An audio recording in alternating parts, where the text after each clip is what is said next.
This is the Baltimore Beast, Mason Martin, and you're listening to the 3 Count Podcast. She raised one icon. All of your hate won't change now. Who you Live. So, welcome everybody to another great edition of 3 Count Podcast review show. I'm your host, Clifford Red Dawg Miller, and on the roster today, you can see him, the man that is owed all the money in the world, the supervillain, Damien Fatale. I want my shit. Trying to tell you, want my money. I will collect like the IRS. Trying to tell you. You know what's crazy, man? It's like I really believe that everybody owes you a lot of money, and I'm just afraid for whoever owes you the most money. I know, right? It's Jesus. He kind of skipped out on the Last Supper. I was his waiter. Yeah. Yeah. Horrible tipper. Wild. You know what? I could understand that. That would be a thing. So we are here to talk about Impact. They had Emergence last night, night 1, and I'm not gonna lie, man. I was pleasantly surprised again. And I don't know why I slept on Impact for so long, but yeah, I was pleasantly surprised to see Impact do their thing again, man. Yeah, it was entertaining. So, I definitely thoroughly enjoyed it. Yeah, every match was like really good. I'm glad it had a lot of time too, and you got like a chance to watch everything breathe, instead of being like jammed with like segment after segment. So you actually got time to actually enjoy the product that instead of just like kind of stuff being forced down your throat. Like we've talked about this numerous times with other wrestling promotions, but it didn't feel that way with Impact, man. I felt like it was a quick 2 hours. Yeah, it was. It went by fast. So let's talk about the first match, right? So the first match we had was TJP versus Raju, and then your Impact X Division champion Chris Bay. This was wild, man. Like this match went all over the place, but it really kind of told a story about Rahit and Chris Bay trying to work together against TJP because earlier in weeks before and leading up to this match, Rahit went out of his way to tell Chris Bay that they should make this match a triple threat because TJP is going to have Valhalla there, and he'll be watching his back, so let him watch his. And like the story really played out that it was TJP versus Rahit and Chris Bay this whole time. Yeah, I like the way the story played out. I got to give it to him. Yeah, and so I have to keep saying, man, and I know we're gonna have his interview drop here in the future. Like the more I watch TJP, man, the more I'm just like a fan of his. Like he just keeps growing on me more and more. I've been a fan of his a little bit before the Cruiserweight Classic. So, like, big fan. Like, the man can work his ass off. He really is talented.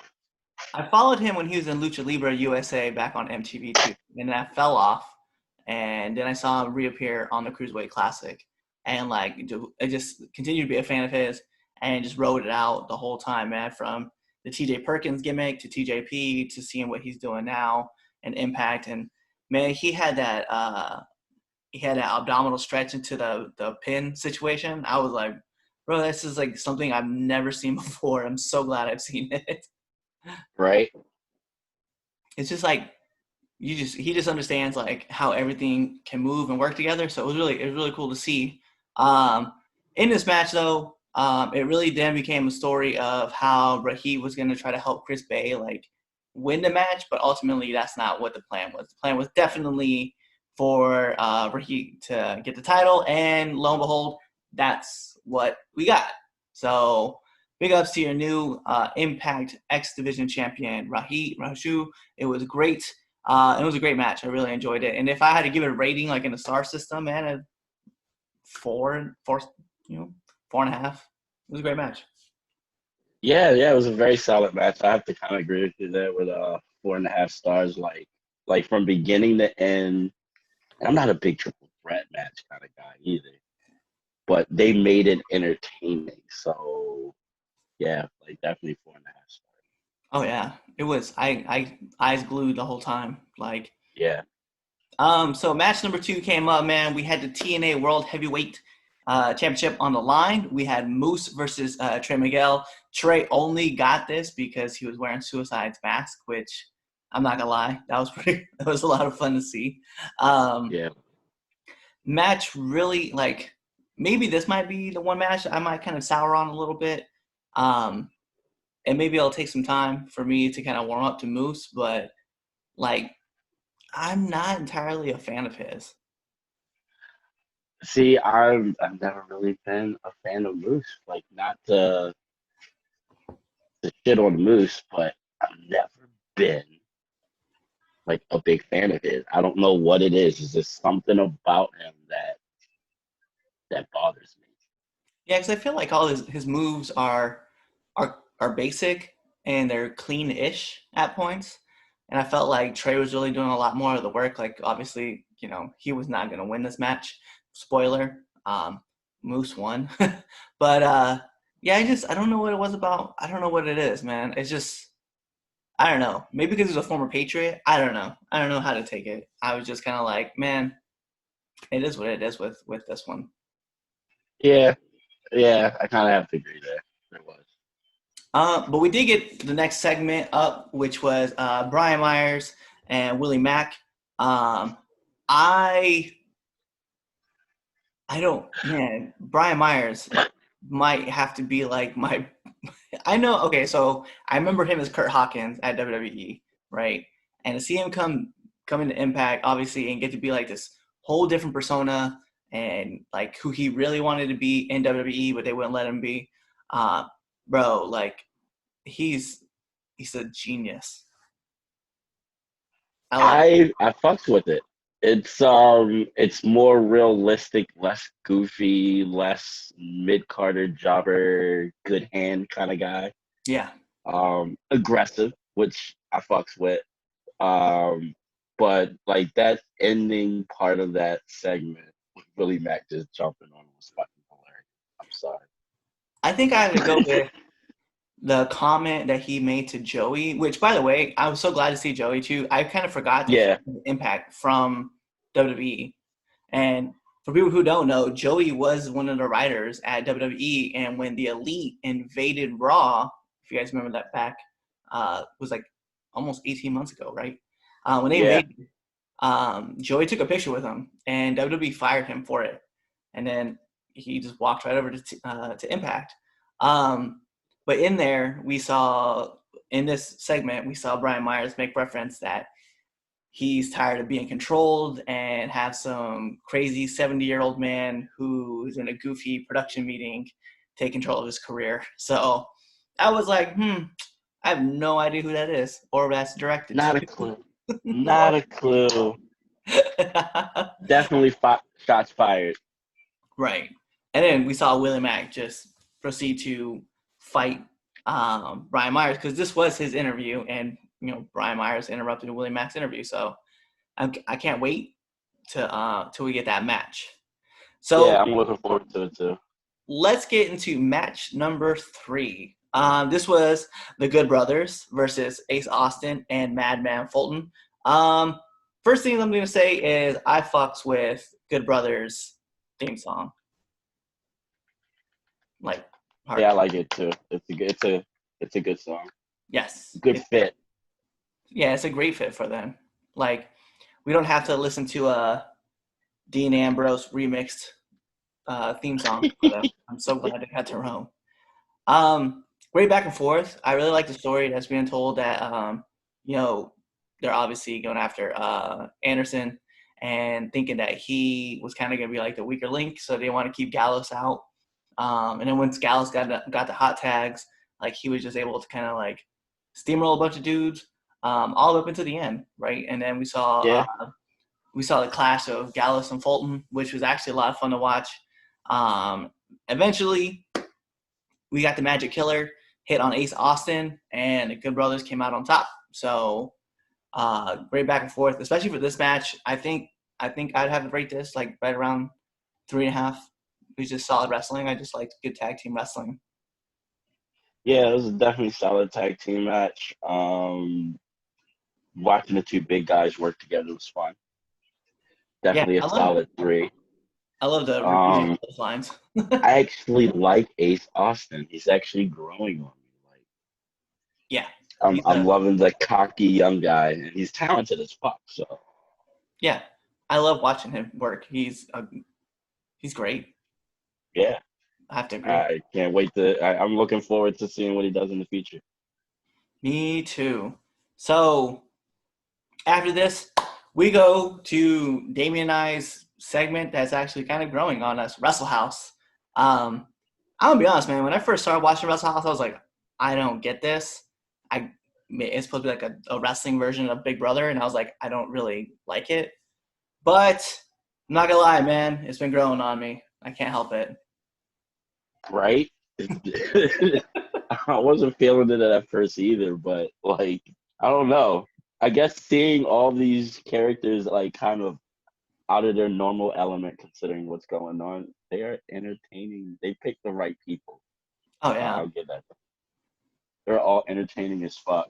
I'm loving Taya and Rosemary. Oh, I think like they're my two favorite on the whole entire thing. They're fucking great.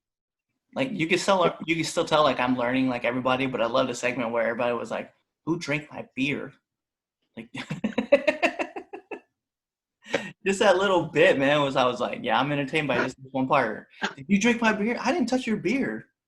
Who touched our beer? They were all Drink our they beer. were all about that. They were all about who drank their beer. It was great. They were fighting for that, man.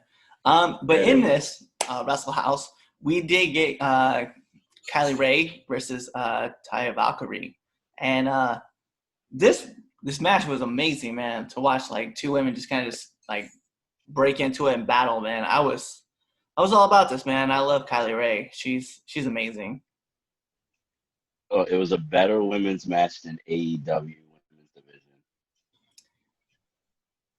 Like just the whole entire match in itself, it was solid. They kind of, they stuck with playing with what they were doing with the Wrestle House. It being outside was cool. It was just the whole thing as a whole, I thought came together very nicely. It's no lie, man, but I have to agree with like just about everybody else that says it.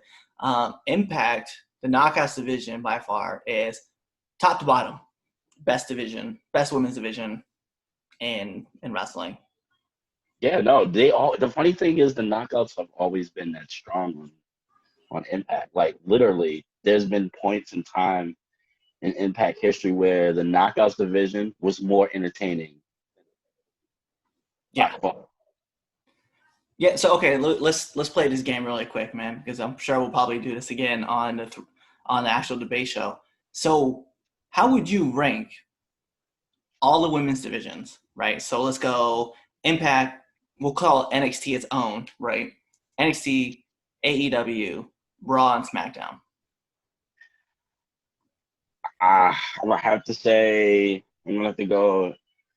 It's like a tie between Impact and NXT because they both have deep, strong women's divisions. They're like really fucking neck and close. I might have to say Impact first, then NXT.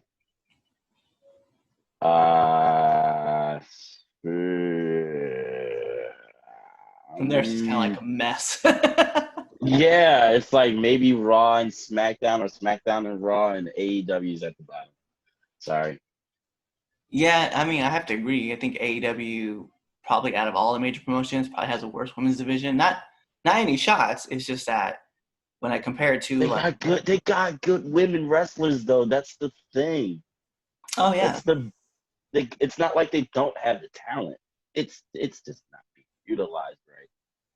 Yeah, I think I would agree though. Impact NXT. After that, probably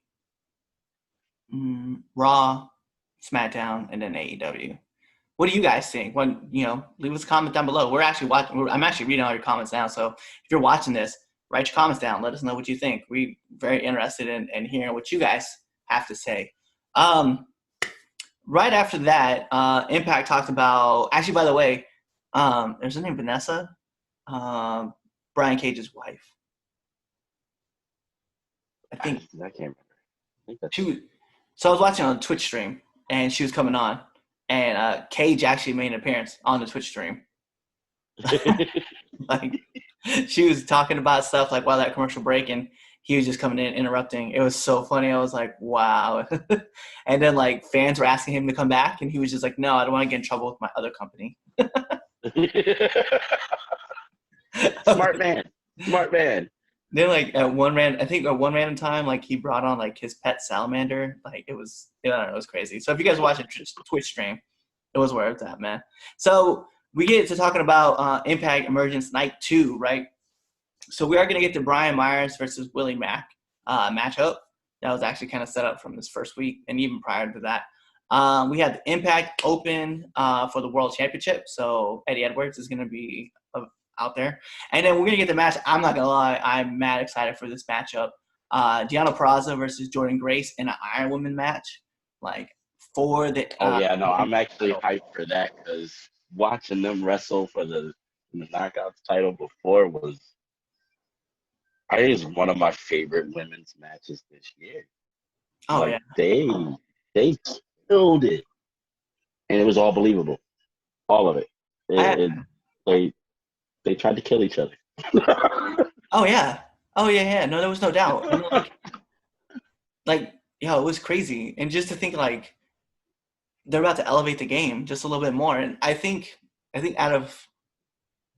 would have to say it probably is my favorite match of the year so far from the women's division. And that's like, you know, and I'm a big Sasha Banks fan and I love watching her work, but geez, man, like I can't think of another match right now that I would be like, you know what, that match is better. And that's including NXT, and NXT is throwing some banger matches out there too for the women's division. I'm just right.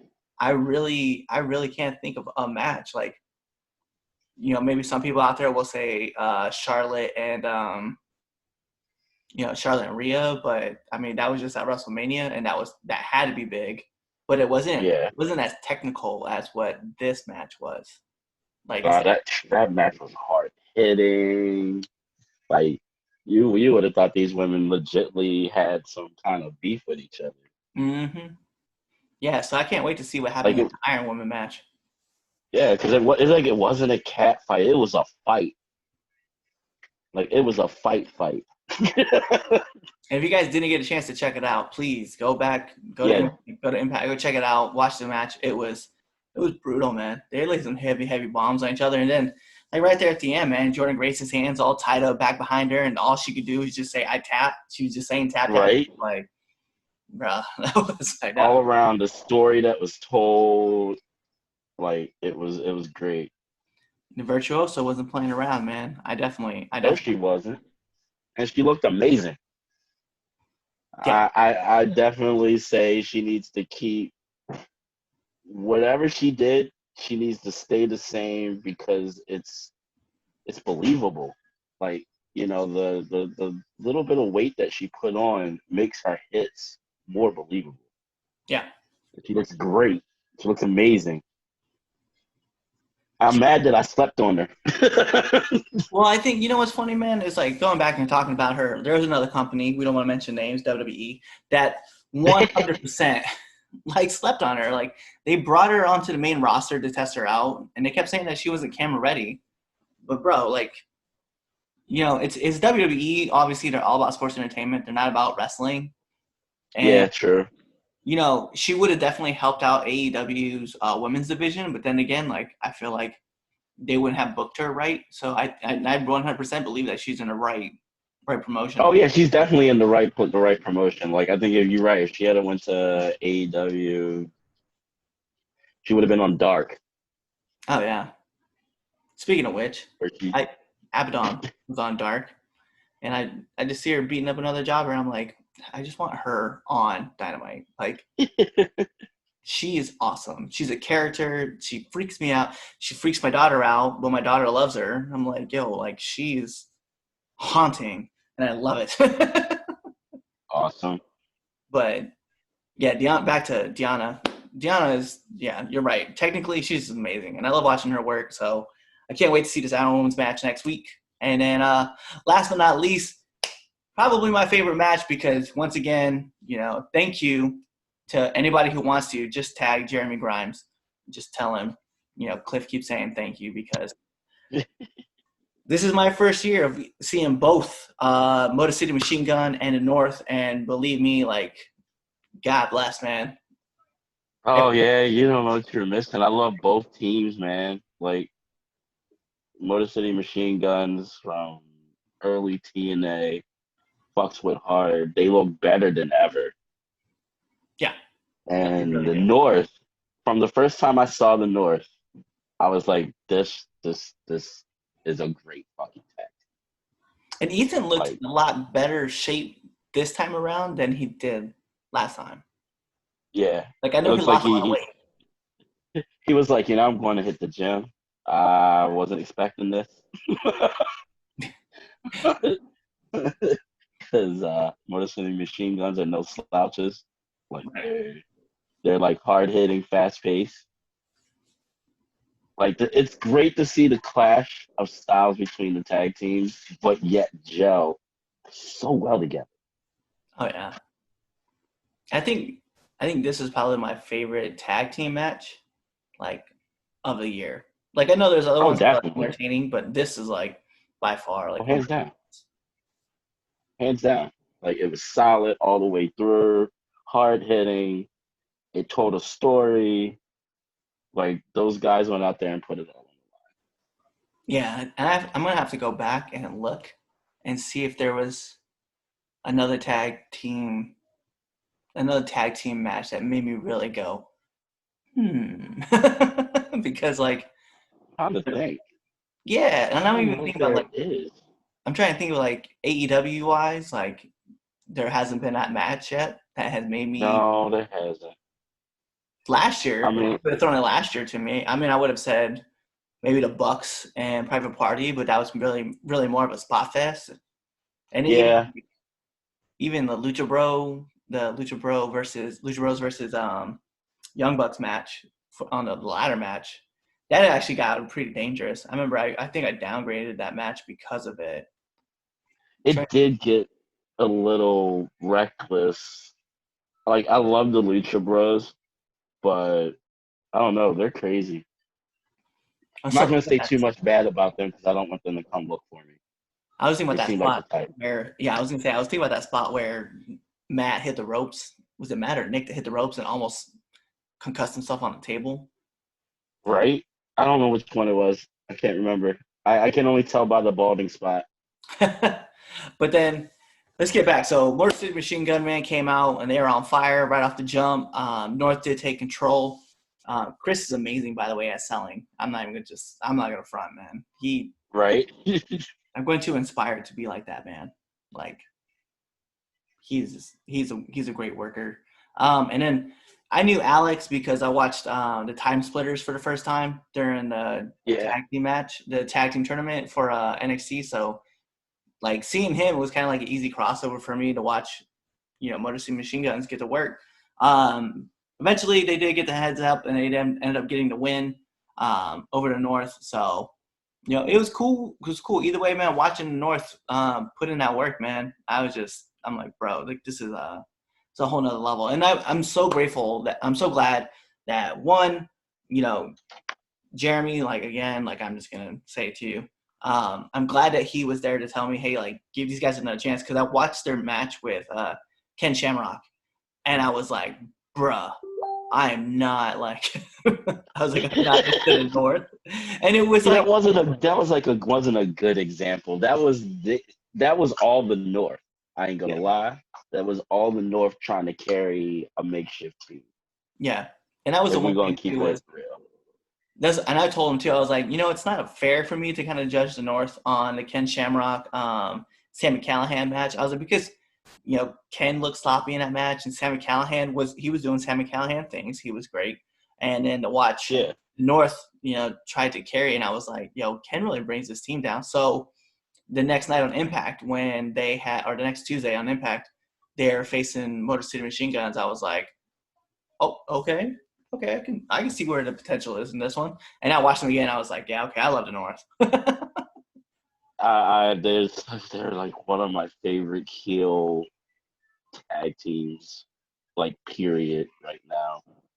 Like I fell in love with them from the first time I saw them like a couple of years ago, on Impact and like them just rising up as a team. It was amazing. It was great. Yeah, can we acknowledge that Ethan Page did interact with our page, like our Twitter page, like a Oh, couple did he? Awesome. times? Yeah. Well, shout out to Ethan Page because amazing wrestler, my friend. Amazing wrestler. We were talking about hopefully we get to see like FTR versus the North, and Oh, oh, we got to like, and then maybe one of our friends may have interacted and said that he was just gonna pass, and then Ethan responded by saying, "You're gonna pass out when I beat you." I was like, yes. I was like, this is so awesome that we get to see this happen. But yeah, so big shout outs to Motor City Machine Guns again for picking up the win and looking amazing at doing it. And they had like that right, and you hit on the nail. They have that right sense of like flashiness, but they also can work technically. And I just like seeing it all put together, man. They're amazing. Yeah, they're just you can tell that they're seasoned, like and their chemistry. Oh, their chemistry and their timing is amazing. It is. I want to be like that when I grow up. I want to be like that when I grow up. So I guess for night one, like, what would you rate it? I give the whole show a solid 4. Like you said, it went by so fast, and the matches were properly placed, and even the side segments were properly placed. Oh yeah. So yeah, I definitely give it a solid 4. I think this is the nicest I've ever been to a company. Uh-oh. Big softy. Yeah, I'm gonna have to agree. I'm gonna give it a solid 4 as well, because I think, this was one of those shows that like unexpectedly just kind of like took me and was like, hey, by the way, we're gonna gently push you this way instead of just ramming it down your throat. Right? That's like, this is nice applesauce, and instead of just getting, shoved down my throat. I appreciate it. I definitely appreciate it. It was definitely like it was one of those where I was watching, I was like, oh shit, it's already over. Fuck. Yeah. Instead of like Monday night where I fell asleep in the third hour and had to wake up the next day and watch Raw all over again to find out what happened. I keep forgetting that Raw comes on Mondays half the time. Yeah, it happens. But that's it for us, guys. So, we got another live stream actually coming to you tomorrow because we're going to talk about NXT because Dynamite isn't on tonight. Or is it? No, it's on Saturday. No, it comes on Saturday. The bullshit. Fuck AEW. Which also means that you're going to get a live show tomorrow. You'll get one on Saturday. And you'll get one on Sunday, which also coincidentally is going to be the same day as the pay-per-view. Which you'll get a live stream on Monday. We'll talk about the pay-per-view. And then again, we go back all over again. We're so excited about all this that's going to be happening. Putting in that grind. We want you guys to join us. We want you guys to talk to us. Let us know. And again, the question being, if you had a chance to rank Impact, AEW, Raw, SmackDown, and NXT, their women's division, how would you rank them? Go ahead, leave it in the comments. We'll actually be replying to you guys. And if you guys want, follow us on all your favorite social media platforms. We are on Twitter at that's mine. 3count_pod. You can find us on Instagram at 3countpod. You can also find us on TikTok at 3count_pod. And then you guys can find all of our merch on prowrestlingtees.com/3countpod. And then follow us on YouTube at the 3countpod with the number 3 in all of those. Don't type it out, please, because you won't find it. But for the Red Dog, Clifford Miller, for the Supervillain, Damien Fatal, we will catch you guys next time. So be there or be somewhere else. Hey guys, it's the host of the 3 Count, Chaz Evans here. Make sure to let you know that I don't run shit, I don't do shit, I just talk shit. And make sure you subscribe to our podcast. What else did you do? You should also follow us on all social medias. That's the Facebook at 3 Count Podcast, the Instagram at 3 Count Pod, and the Twitter at 3 Count _ Pod. Also, if you like us a lot, you should definitely buy a t-shirt at prowrestlingtees.com/3 Count Pod, and that's the number 3. Don't be an idiot and type in THREE, because you're not going to find anything. So make sure you follow us at 3 Count Pod or 3 Count _ Pod on Twitter and buy a shirt. Be there or be somewhere else.